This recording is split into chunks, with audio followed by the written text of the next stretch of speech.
Hi, I'm Danny Ecker with your Chicago Business Today Midday Report. Monday's announcement that CME Group veteran Phupinder Gill will replace Craig Donahue as CEO put a new face on the exchange amid an ongoing market recovery and in the wake of the collapse of MF Global. Now the question is whether the new CEO will keep CME on the same track. And for some analysis, I'm joined by Crain senior reporter Lynn Merrick. Lynn, what do we know about Gill's background and the direction he'll be taking CME?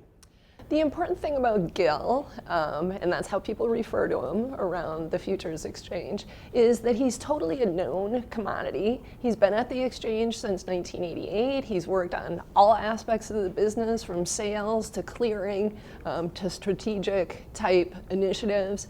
And Terry Duffy, who will remain chairman, has worked very closely with him. And in fact, he says you're going to see very little change, which is what they're trying to emphasize at this point. You wrote this morning about Gill's international ties, that he's, obviously he's not from the United States, and he also has international ties in business.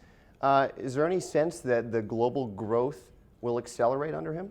That's a real possibility because, as you mentioned, he's from Singapore. He grew up outside the country, came to the U.S. in like '83, and since he's been at the CME, he has really helped forge international ties. He's helped with partnerships in Mexico and Brazil, and as the CME looks for additional global growth, Europe, Asia, he's going to be perfect for that sort of thing. All right, Lynn, we know that CME is reportedly bidding on the London Metal Exchange, so we'll watch that. He'll, I'm sure, be all over that. Yeah. Thanks for the insight. Elsewhere today, Federal Reserve stress test results for big banks triggered a market boom yesterday, as most of them proved they have adequate capital to ride out even a severe recession. Now, local firms are moving to boost dividends and stock buyback plans. Discover Financial led the way, increasing its buyback authorization to $2 billion.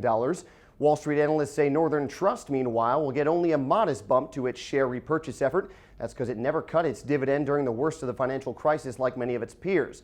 Still, analysts are expecting Northern's dividend payments to investors to outpace last year's 58% total payout ratio.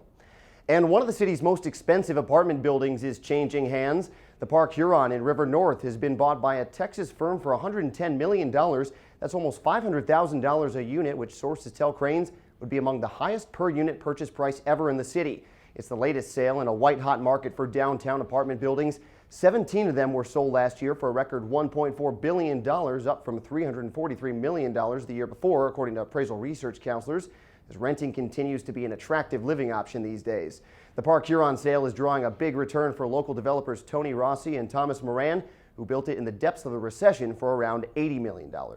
And that's what's happening in Chicago Business Today. Follow @Crain Chicago on Twitter for breaking news throughout the day. Thanks for watching. We'll see you tomorrow.